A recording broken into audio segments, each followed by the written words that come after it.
Hello, and welcome to another episode of the Modern Divorce Podcast. I'm Billy Tarasio, and I am here with Dana Lamb. I'm so excited that you are here today to talk about your new company, everything that you're doing. You've really blown up here in the Phoenix area, and then talking about your divorce and how you've blended a family after that. So, would you mind introducing yourself?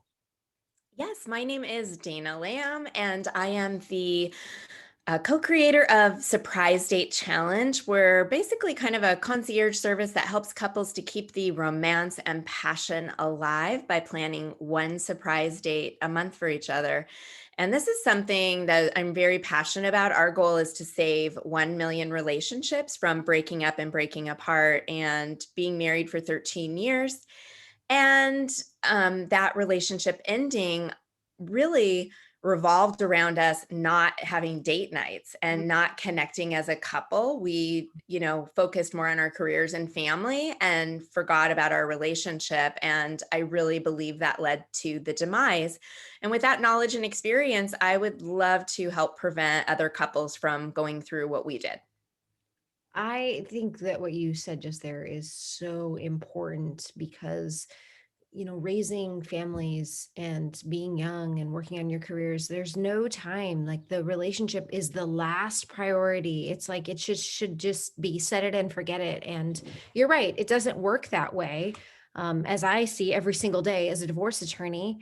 And now your company that you own is with your new partner, right? It is. It is. It's really interesting. I'm the one who pushed it to be a business, but we have been together for it'll be 6 years in April.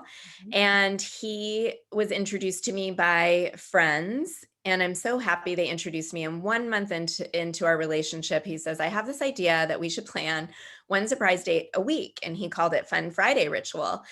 And me being more newly divorced and having two boys who were they were 9 and 13 at the time. I was like, oh my gosh, well, I have him every other week. Let's do it once a month. So once a month I would plan a surprise date for him, and once a month he would plan one for me. And he said, I'll show you how it's done. And he planned a cooking class at Sur La Table, an Italian cooking class. I had no idea what we were doing. He told me to wear flats or comfortable shoes, but that I would be standing, but to look date night cute. That was all I knew. And that's what really started it back in 2015. And I loved it so much. I was listening to Elizabeth Gilbert's Big Magic on Audible. A lot of people may know her from Eat, Pray, Love, but her book Big Magic is amazing. And she says the universe will give you an idea, and if you don't run with it, someone else will. And then you'll say they stole your idea. And I knew, I know, we've all had that happen, right? Mhm.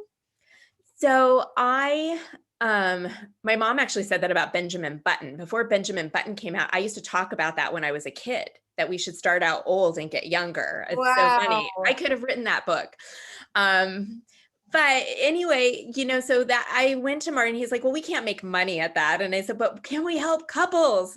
And so we got 10 couples together and we said, would you be our guinea pigs and try this out? And we called that the Surprise Date Challenge. For 3 months. We had them sign a little contract and commit to planning one surprise date a month for each other for 3 months. And we just wanted to know, did it help their relationship? Did it do nothing? Did they think it was lame? Was it too much work or obligation? Mhm. And what we found really surprised us. The couple said, thank you for lighting a fire under this man that I love. My husband never plans dates, and he planned 3 amazing dates. The couple said that they wanted to continue this practice. And so some of them have been for now nearly 4 years practicing surprise dates with each other. So we knew we had something, that it does make a difference. And we do get so busy that people sometimes just get the scrap. Your most important relationship gets the scraps. Yeah. And then your foundation crumbles. And we don't do it intentionally. I don't believe, most people don't. They don't plan to get married and then get divorced and have two separate families and two separate households and mess your kids up, right? I mean, that's not the goal, but it happens. And I want to educate people about how this one simple thing of scheduling a date at least once a month, if not, twice a month for each of you, then it really can connect and bond you. I love this. I think it's critical and I think it's brilliant. And so, and the nice thing about your company is you do the surprise planning for us busy people, right? Yes, we we do make it easy. We have our date of the month club where every month we'll email you two date ideas. One you can do out on the town and one you can do at home. We Mhm. give you the invitations to invite them. So it tells your date what to wear and Mm, what time to be ready. So mhm. we make it so easy for you. Conversation starters because people forget to talk. I had somebody say, "Yeah, she went to dinner with her husband. They've been married 35 years." And she said, "Aren't you going to talk to me?" And he said, "Well, what do you want to talk about?" And Yeah. we do run out of things to talk about. So we give you conversation starter cards you can take to dinner with you after you go on your cool date, whatever it is, and ask each other these questions and really get to know your partner, even if you've been married for 35 years. So we make it easy. I love it. So how much does the date of the month club cost? The date of the month club is $20 a month, Wow. or 180 for a year. Okay. Sounds like a steal. It is. And you It's definitely cheaper than a divorce, right? it's way cheaper than a divorce. I love, yeah, you're absolutely right. And you're investing in yourself and your relationship. Now, you also have books, right? We do. We do. We have two books. Our original Surprise Date Challenge came out in 2019, and it's really about why our surprise date's important. Arthur Aaron, who's a professor at Stony Brook, says that we need to, in relationship, it's so important to do novel things together and have new experiences because that's what bonds and connects us. Mhm. And so that's kind of the premise of that book. And then we came out in 2020 with the home edition, which has a year's worth of dates that you can do at home. And it includes a bonus page with a Spotify playlist, so music for your date, everything you need to order, pull off your date. There are printables and downloads. Many of them are free or very reasonable as well. I love this. I can't think of a better gift for Valentine's Day. It's a great idea. Thanks. And then you've got a third book coming out, right? We do. It is the Surprise Date Challenge Bedroom Edition. So it has a year's worth of dates that start or end in the bedroom. Oh my, sounds spicy. Yes, I think it's our best book yet. And we have several more books coming down the road. We're going to do a girlfriend edition, so dates you can do with your girlfriend, and double Mhm. date edition that you can do maybe with other couples, or if there's, if you have a tribe of friends, to get together with. So it really is, we see ourselves as the chicken soup for the soul for relationships. So Love it. relationships, yes. Congratulations to you. I am so it's been thrilling to watch your success. But I do have some questions about how you've entered this new relationship with Yeah. somebody who's your life partner, your business partner, your romantic partner, and how you have integrated your two boys post divorce. Yes, I would be happy to share that. It's really interesting because Marty has never been married and doesn't have any kids of his own, and never really saw himself as having kids. And I get it. I mean, kids are a lot of work and a lot of money. So, I didn't really fault him for that. We did have some challenges in the beginning of our relationship because he fell in love with me, and I fell in love with him. And then he was like, "I don't think I can do the kids thing." So we Mhm, were on and off again for the first couple of years, mhm, and he has really stepped in. We've been living together now. In May, it'll be 4 years. So he really has stepped in, and I did have to finally just say to him, "Hey, you're either all in or all out. I can't just be friends with you in the middle." And it wasn't about an ultimatum. It was just what I either had to have him all in and know that he really was committed, or be all out so that I could move on and find the person I was going to spend the rest of my life with. And he first said no, he couldn't do it. And then it took him about 2 days, and he said, "Okay, what size ring do you wear?" And, and we actually we are legally domestic partners, and we had a commitment ceremony several years ago on the beach in Turks and Caicos on our anniversary.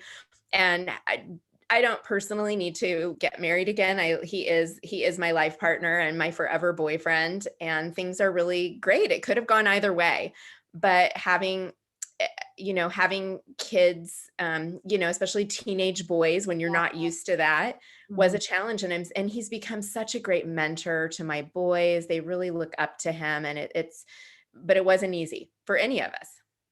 Okay, so this is so important, and I really appreciate how honest you're being because you look online, you look at the influencers, you look at the happily co-parenting blended families, and people aren't always honest about how complicated it can be. And so, Right. tell me, like, how did you decide when it was the right time to introduce him to your boys?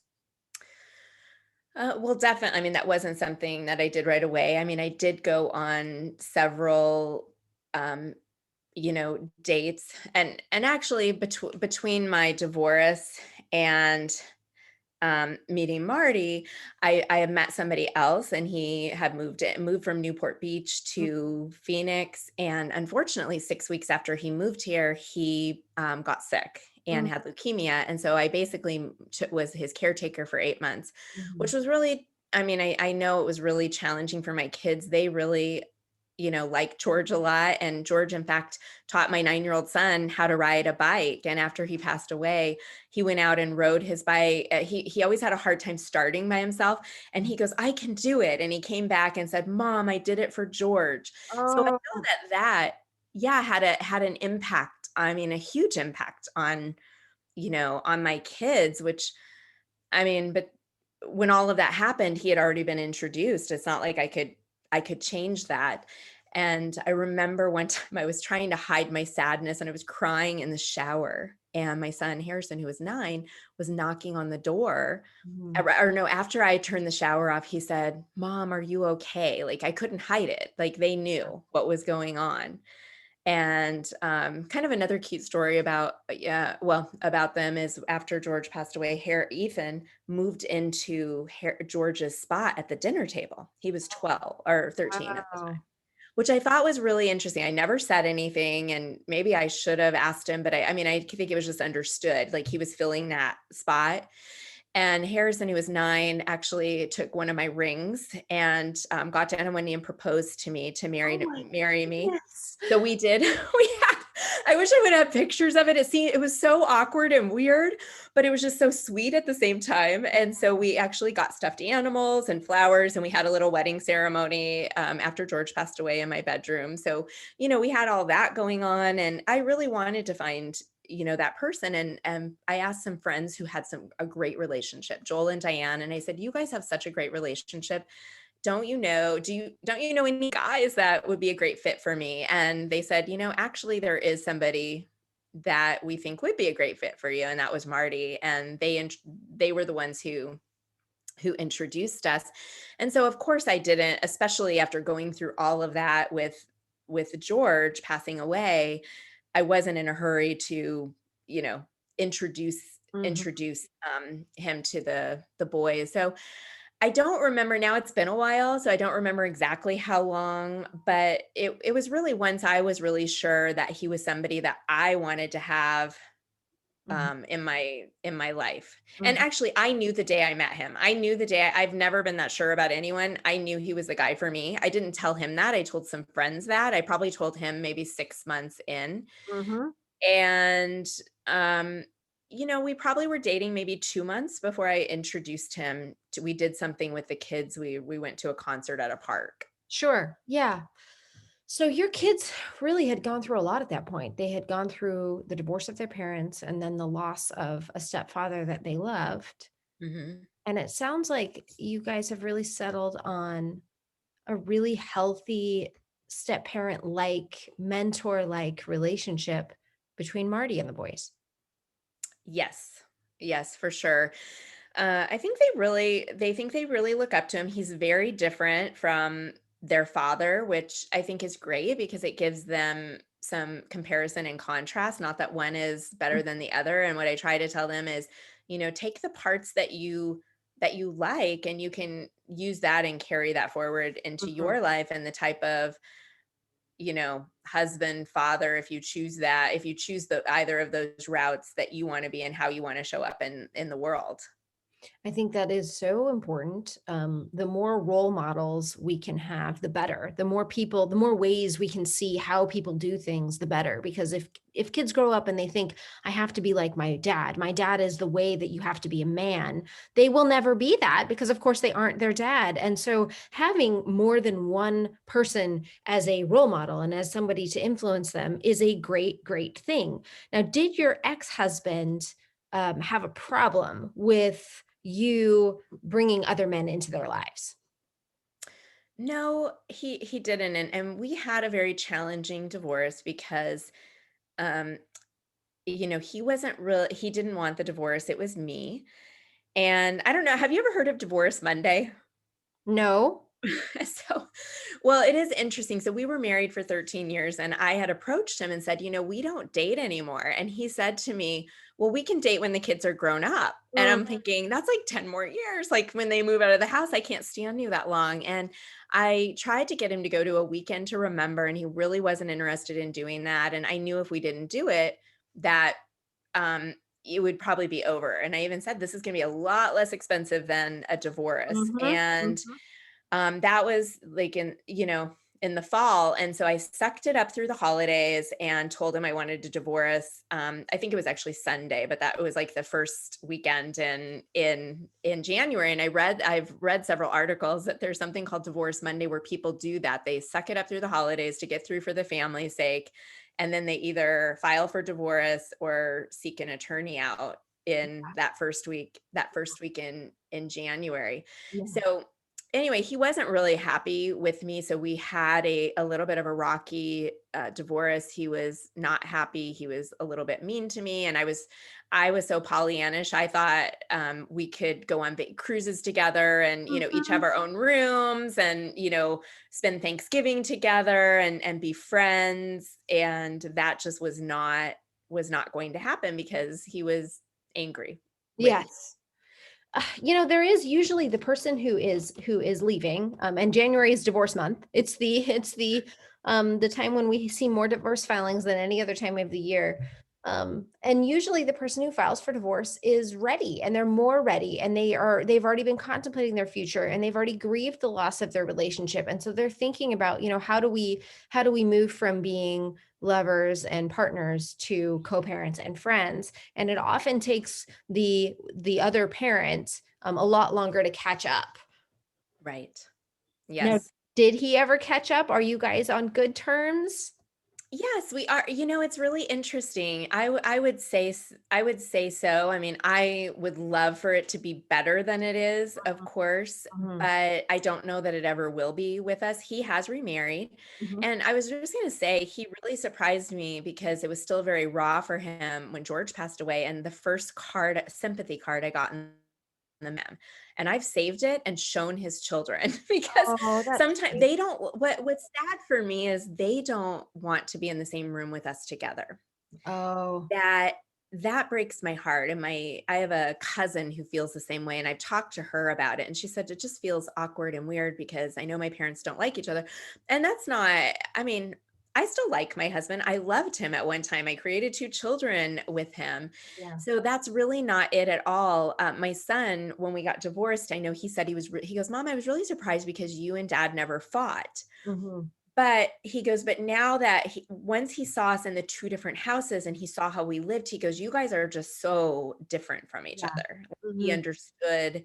He understood then, but even now, like I'm getting ready to talk to my ex tonight to let him know that I've moved my son to a new school, which he hasn't been aware of, but he lives with me full time.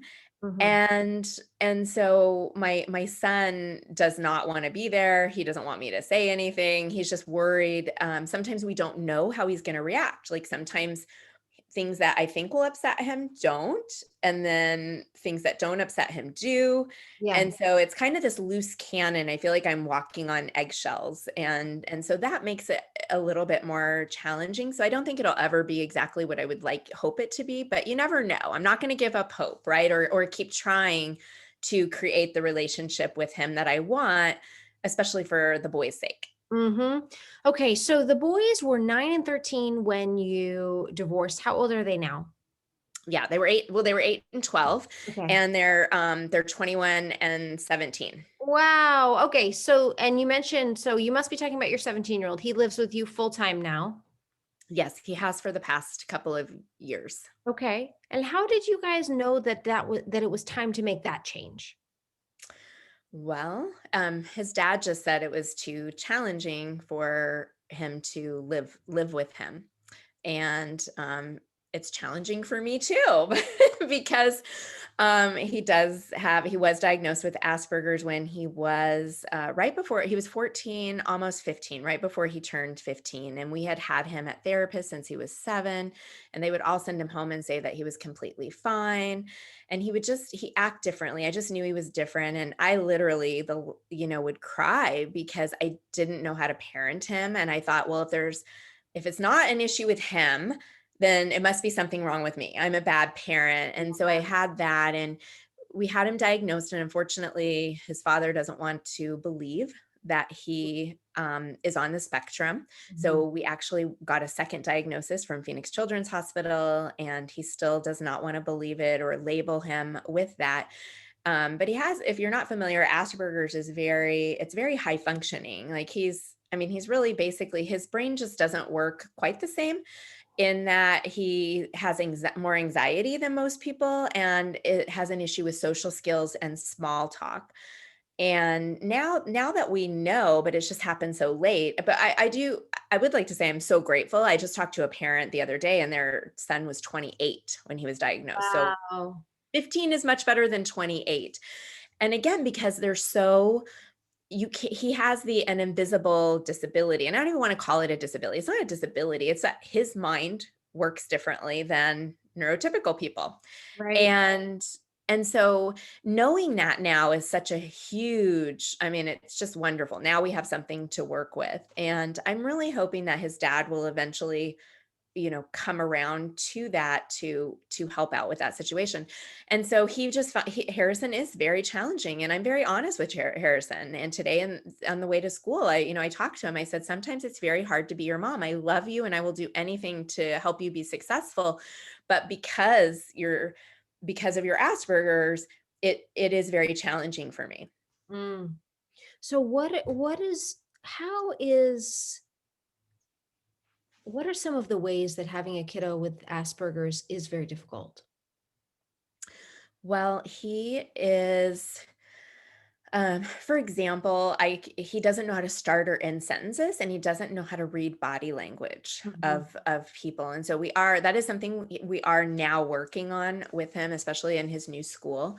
Mhm. And so I may ask him a question, and if he doesn't want to answer me, or we could be just having a conversation and he doesn't like what I asked him and he's done with the conversation, he will just turn and walk away and go in his room and slam the door, or he'll kind of react or blow up to something that is small.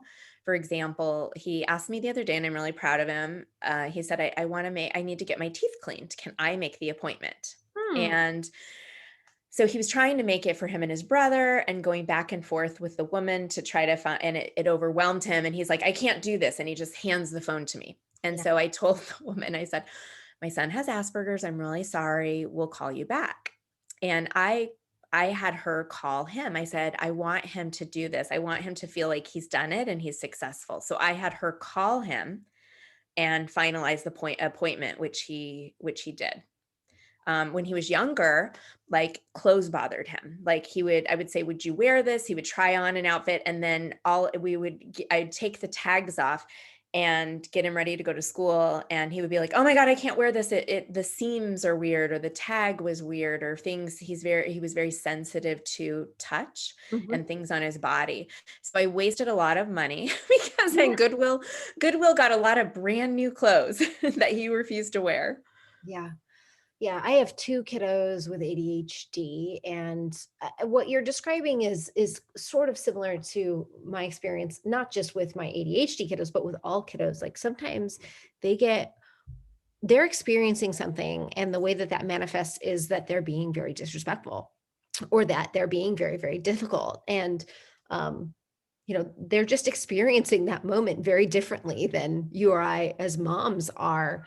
but having that information to know, okay, this is how they're experiencing it, by learning more about, sensory processing issues and sensitivity to seams can really help us make better choices and not feel so guilty for being crappy parents with poorly behaved children. Right.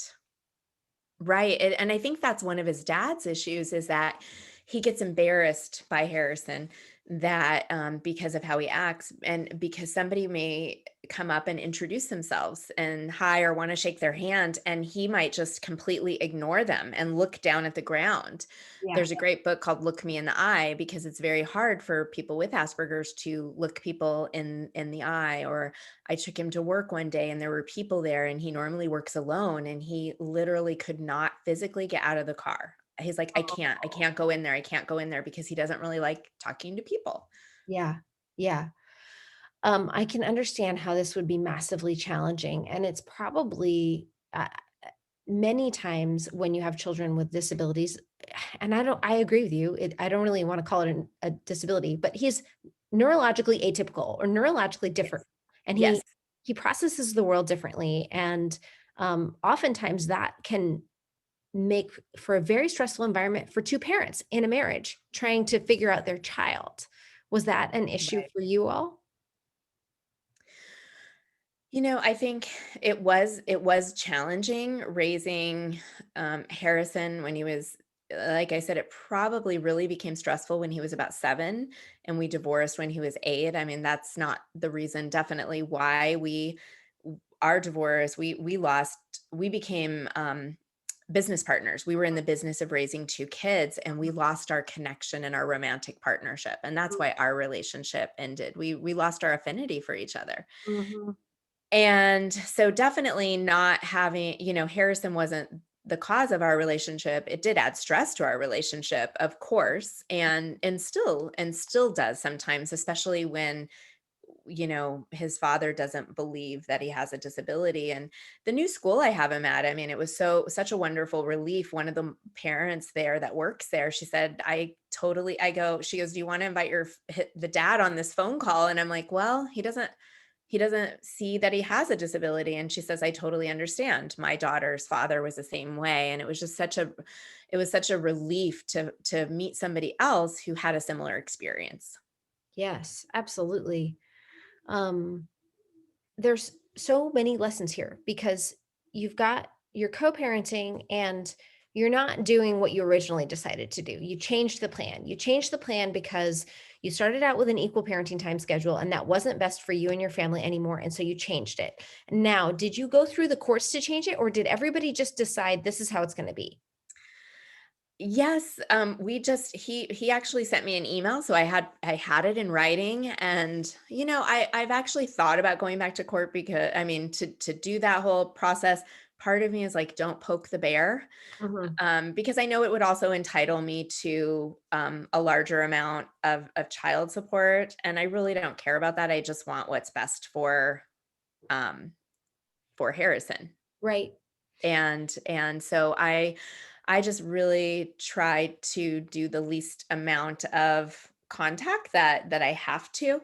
And it was something that he just said he thought it would be better if he was with me and full time, and that he would take Harrison every other weekend. So we changed it, and it was in an email. Mhm. And maybe you can answer. I don't know what the ramifications are about that. I mean, that's just the way we've lived now for over a year.